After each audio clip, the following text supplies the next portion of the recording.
11th subject physics, 7th chapter thermal properties of matter.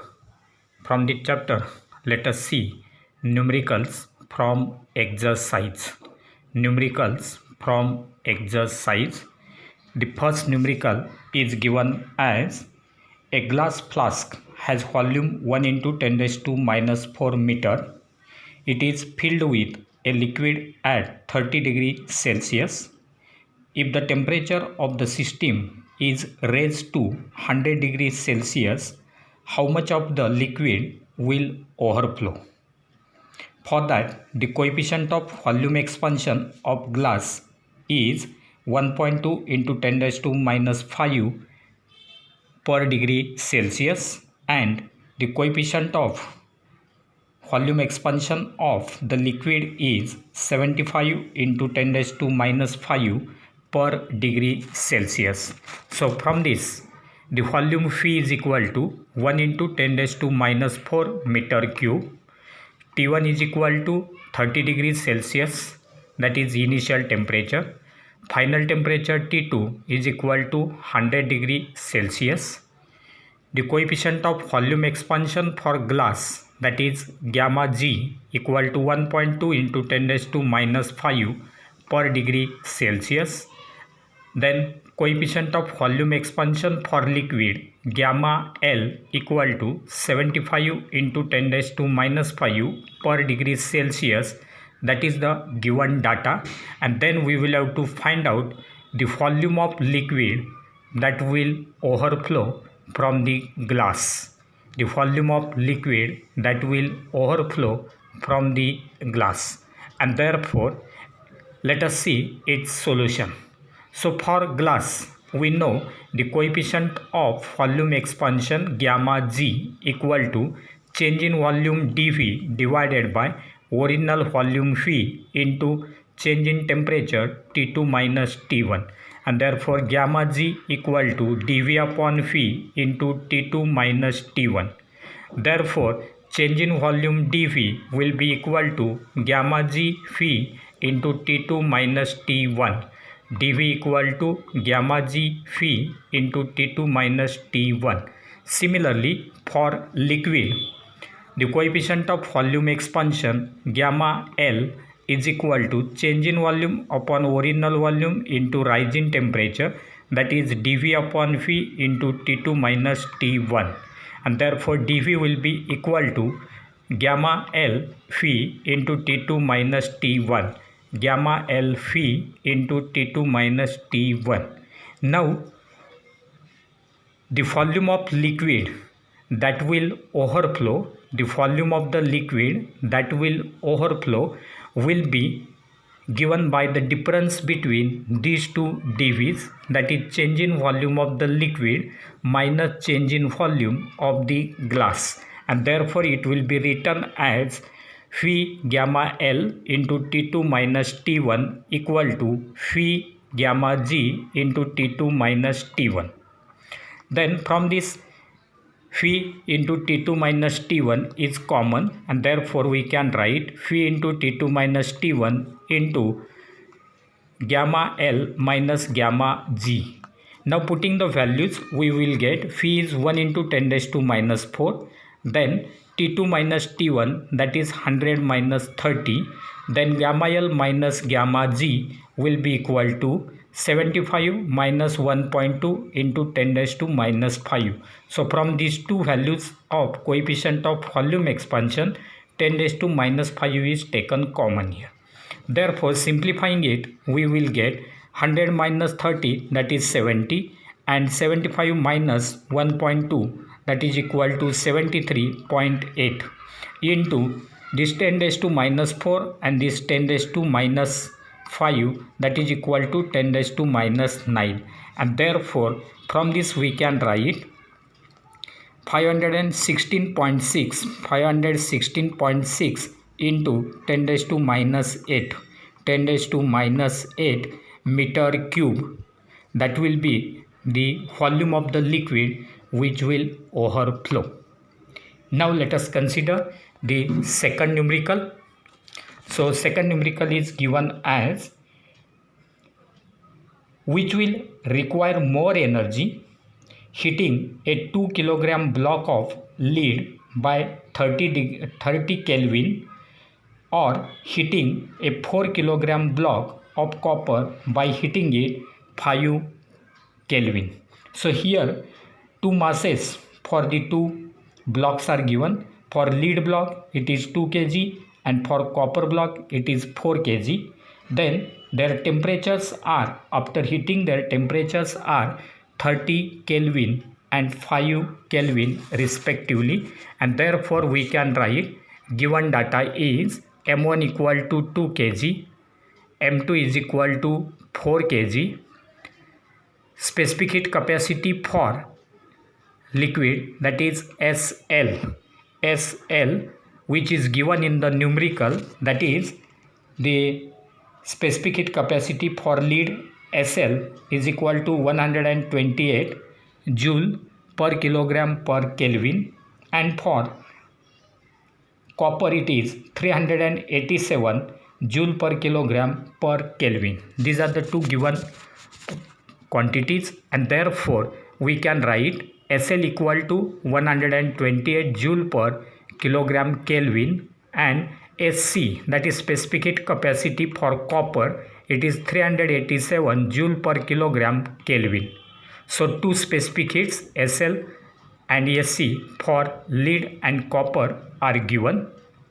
Then delta TL, that is change in temperature of lead block, is 30 Kelvin, and delta TC equal to 5 Kelvin, that is for copper block. And now we have to find out which one of the above, that is either lead or copper, will require more energy, and therefore we know the expression for specific heat capacity of the substance, and therefore first of all for lead we can write as SL equal to QL upon ML into delta TL, QL upon ML into delta TL. Therefore we can write QL equal to SL ML into delta TL, where here ML will be taken as the M1. ML is M1, that is for lead block, that will be the mass, and therefore QL will be equal to 2 into 128 into 30, which comes out to be 7680 joule. 7680 joule, that is equation number 1. So for lead block energy required is 7680 joule. On the other hand, the specific heat capacity of copper SC will be equal to QC upon MC into delta TC. Here MC will be nothing but M2, and therefore we can write QC equal to SC into MC into delta TC. Now putting the values, we can write QC equal to 4 into 387 into 5, whose product comes out to be 7740 joule. 7740 joule, equation number 2. This value gives the heat required for copper block. Now if you compare equation 1 and 2, then from equation 1 and 2, this second part of energy is greater than the first part, and therefore we can say that copper block will require more energy.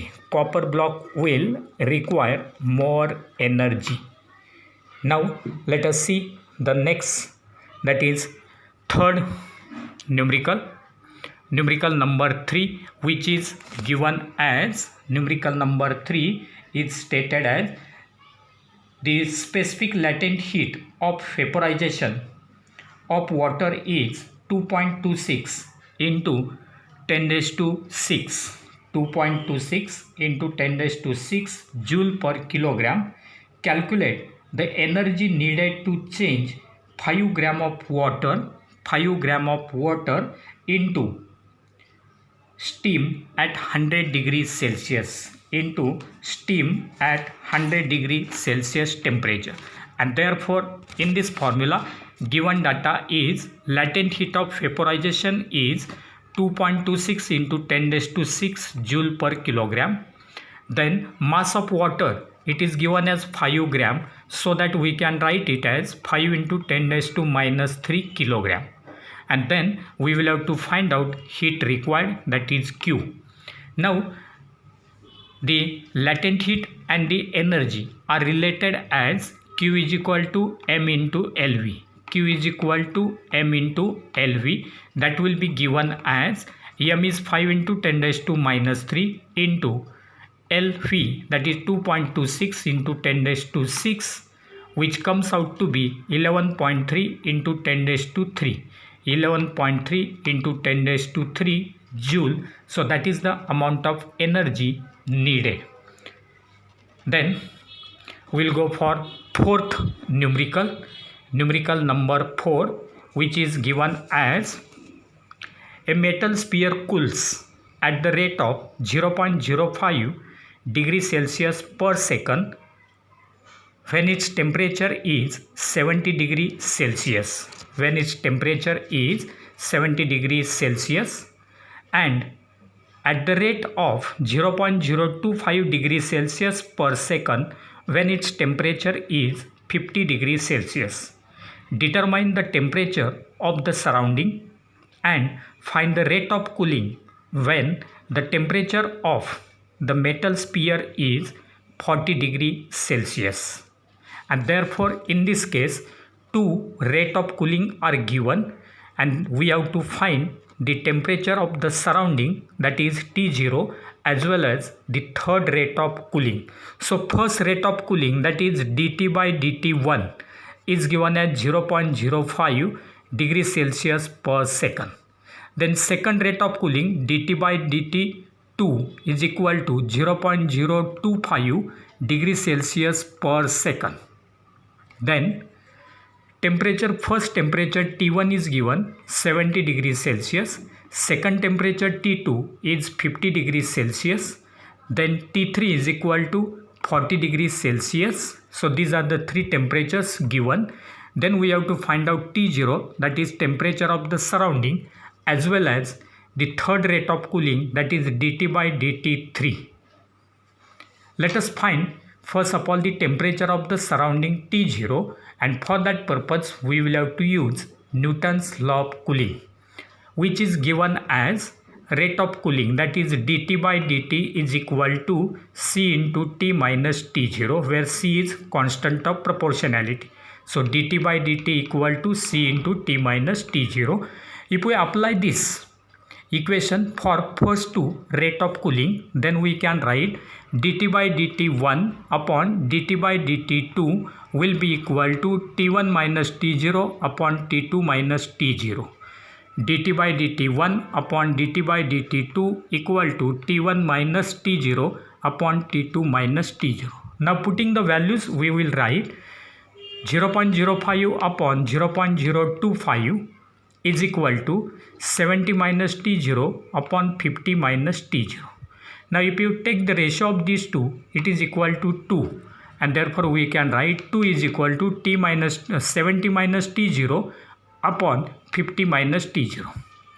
That is 2 is equal to 70 minus T0 upon 50 minus T0. Taking cross multiplication and solving, we will get. So solving, we will get T0 equal to 100 minus 70, that is equal to 30 degrees Celsius. So temperature of the surrounding is equal to 30 degrees Celsius. So this will be the first answer. Then we will go for next part, that is B, in order to find the third rate of cooling, that is dT by dt3. And therefore now again we can write dT by dt3 upon dT by dt2 is equal to second and third rate of cooling will be now compared here. That will be equal to T3 minus T0 upon T2 minus T0. Now we know the values of T0 as well as dT by dt2, and therefore we can write T3, that is 40 minus 30 upon 50 minus 30. 40 minus 30 upon 50 minus 30, which comes out to be 10 by 20 equal to half. So we have got here dt by dt 3 upon dt by dt 2 equal to half, and therefore dt by dt 3 we can write equal to, this will be shifted to right side, that is dt by dt 2 into half, but its rate is 0.025, and therefore we can write 0.025 into half, which comes out to be 0.0125 degrees Celsius per second. 0.0125 degrees Celsius per second. This will be the second required answer. And now we will go for next, that is fifth numerical, which is given as numerical number 5. The volume of a gas varied linearly with absolute temperature if its pressure is held constant. Suppose the gas does not liquefy even at very low temperatures, at which temperature the volume of the gas will be ideally 0. So in order to solve this, the condition given is pressure P is equal to constant. Pressure P is equal to constant, as well as the number of moles N will be equal to constant, and therefore the temperature at which volume of the gas is ideally 0, that we will have to find. And therefore in the solution we can write at constant pressure volume V tends to 0 as temperature T tends to 0 Kelvin. So at constant pressure volume of that gas will tend to 0 as the temperature tends to 0 Kelvin, but 0 Kelvin is nothing but, that is T is equal to minus 273.15 Kelvin. Minus 273.15 Kelvin, that will be the answer. And then we will go for the sixth numerical, and which is given as numerical number 6 is given as, in olden days while laying the rails for trains, small gaps used to be left between the rail sections to allow for thermal expansion. So between the rails small gap will be kept. Suppose the rails are laid at room temperature 27 degrees Celsius.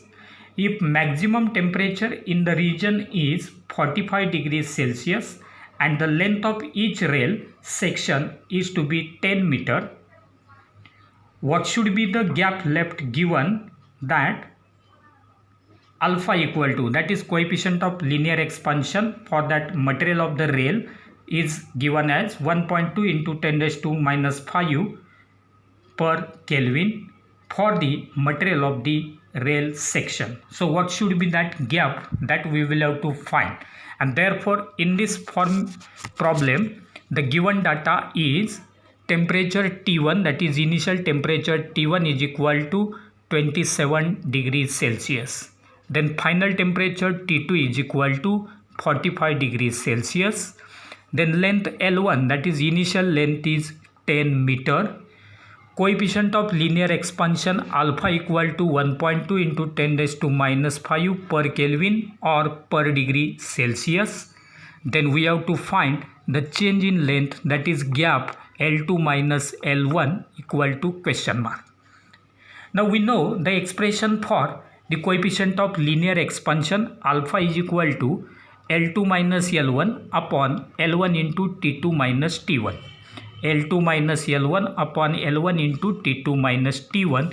Therefore from this we can write L2 minus L1 as L2 minus L1 equal to alpha L1 into T2 minus T1. L2 minus L1 equal to alpha L1 into T2 minus T1, and therefore we will get L2 minus L1 equal to, putting the values on RHS, we can write 1.2 into 10 raised to minus 5 into 10 into 45 minus 27. And then we can write 1.2 into 18, that is 45 minus 27, that will be 18. Then 10 raised to minus 5 into 10, we will get it as 10 raised to minus 4. And then the product of this is 21.6 into 10 raised to minus 4. 21.6 into 10 raised to minus 4, which is nothing but, in terms of meter, it can be converted into millimeter, multiplying it by 10 raised to 3, and therefore we will get 21.6 into 10 raised to minus 1. 21.6 into 10 raised to minus 1, which will be written as 2.16 millimeter. 2.16 millimeter, because it was 21.6 into 10 raised to minus 1, so that it will be written as 2.16 millimeter. This will be the required answer. So this much gap must be left between the rails. And then we will go for next numerical, that is numerical number 7, which is given as numerical number 7. A blacksmith fixes iron ring on the rim of the wooden wheel of a bullock cart. So iron ring will be fixed on the wooden wheel. Then the diameter of the wooden rim and the iron ring are 1.5 and 1.47 meter respectively at room temperature of 27 degrees Celsius. To what temperature the iron ring should be heated so that it can fit the rim of the wheel? For that purpose, coefficient of linear expansion alpha is given here. Alpha is equal to 1.2 into 10 raised to minus 5.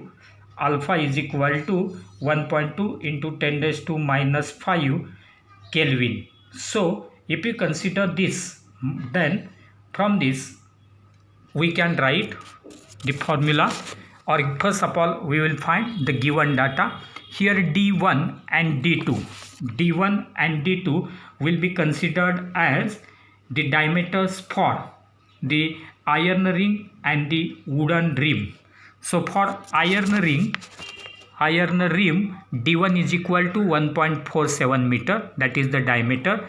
Then for the wooden ring it will be D2 equal to 1.5 meter, D1 and D2. Then T1 is equal to 27 degrees Celsius. 27 degrees Celsius. Alpha will be equal to 1.2 into 10 raised to minus 5 per degree Celsius or per Kelvin. And at last we will have to find out the temperature T2 of that iron rim so that it will be fitted on that rim of the wheel. And therefore for that purpose, if alpha for iron rim is given, therefore here we will have to consider the concept of again the linear expansion, as coefficient of linear expansion is given.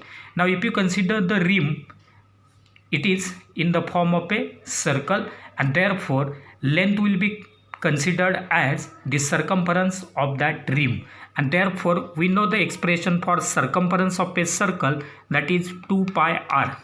But in this case 2r will be the diameter of that rim, and therefore it will be written as pi d. Therefore circumference will be equal to pi into diameter, that is pi d, and therefore the coefficient of linear expansion alpha will be written as alpha is equal to pi d2 minus pi d1. Pi d2 minus pi d1 upon pi d1 into T2 minus T1. It is similar to that of L2 minus L1 upon L1 into T2 minus T1. Therefore from this pi d2 minus pi d1, pi d2 minus pi d1 will be written as alpha into pi d1, alpha pi d1 into T2 minus T1, alpha pi d1 into T2 minus T1. And therefore from this T2 minus T1 will be calculated as T2 minus T1 equal to D2 minus D1 upon alpha D1. So pi will get cancelled from this relation, and then we will get T2 minus T1 equal to D2 minus D1 upon alpha D1. Now putting the values, we can write 1.5 minus 1.47, 1.5 minus 1.47 divided by 1.2 into 10 raised to minus 5 into 1.47. Then it comes out to be 1701 degrees Celsius. So this is T2 minus T1, and as T1 equal to 27 degrees Celsius, therefore we can find as T2 minus T1 equal to 1701 degrees Celsius, therefore T2 will be equal to T1 plus 1701 degrees Celsius. That will be written as 27 plus 1701, which comes out to be 1728 degrees Celsius. This will be the required answer. So in order to fix that rim on the field, we will have to take its final temperature up to 1728 degrees Celsius. So this will be the required answer.